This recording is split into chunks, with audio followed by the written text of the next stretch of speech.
Linda, thank you so much for joining us this morning. It sounds like a huge task that you have on your hands, because we do know that the private security industry in South Africa has a huge number of boots on the ground, rivaling the boots on the ground of official law enforcement authorities. Tell us about this latest operation that your organization has undertaken to try and root out some of the officers and indeed security companies that are non-compliant. Greetings to you, Marlene. Greetings to the viewers, and thank you for having me.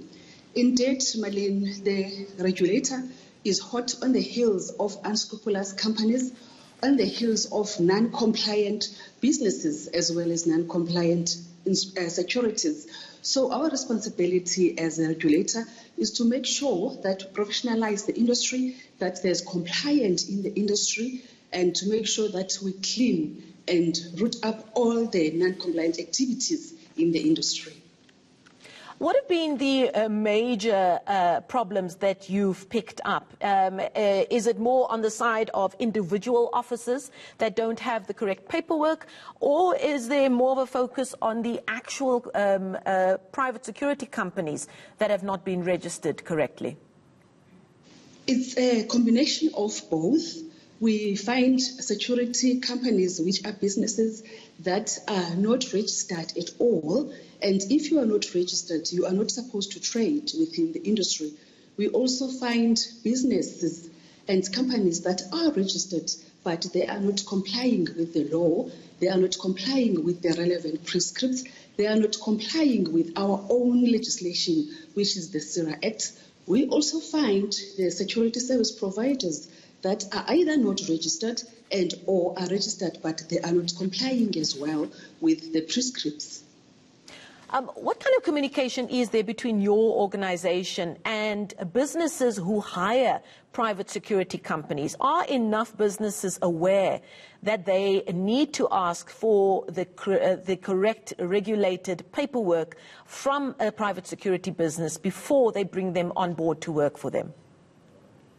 Actually, that was going to be my message to the clients of these security companies and or to the consumers, to say, for their own safety, they must make sure that they hire people that are complying with the legislations, with the prescripts and with the rules. Because if they don't do that, they are putting their own companies in risks, because the people that are employed in their properties or in their premises are people that are not even vetted. Because if you are not registered, you won't be vetted. And as a client and or as a consumer, you don't know who you have contracted with.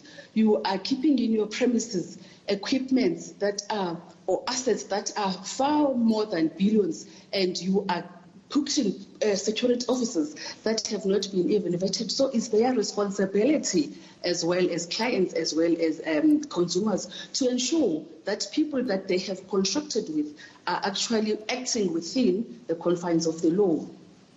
Now, speaking of the confines, what we do to try to actually also answer the question, what we do, we make sure that we do awareness campaigns, and we are always available in our premises to assist clients. We take comments, we take questions. We try to assist businesses and try to assist clients to get information as to whether companies are registered or not. We've got also an app that is very user-friendly, that has all the details of the security companies that are registered, as well as the individuals, which are security officers that are registered. So if a company wants to verify if a person, which is an individual as well as a company, is registered, that user-friendly app will assist them a great deal.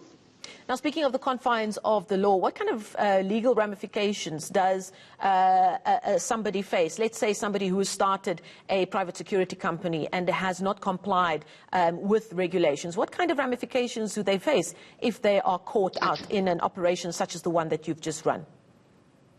Great. So what we do is either a person with criminal charge, a person, when a person is arrested, then we open a criminal case against that person, and or we have our own internal prosecution that takes place at Psira. When the person is found to be guilty, is either we fine that person and or we suspend the company, which eventually we withdraw a company if that company is found to be guilty, both a company as well as security service provider, and or a combination of all that have listed above. Okay, we're going to leave it there. That's Advocate Linda Mbana. She is the Executive Head of Law Enforcement with the Private Security Industry Regulatory Authority. We thank her for her time and for that update.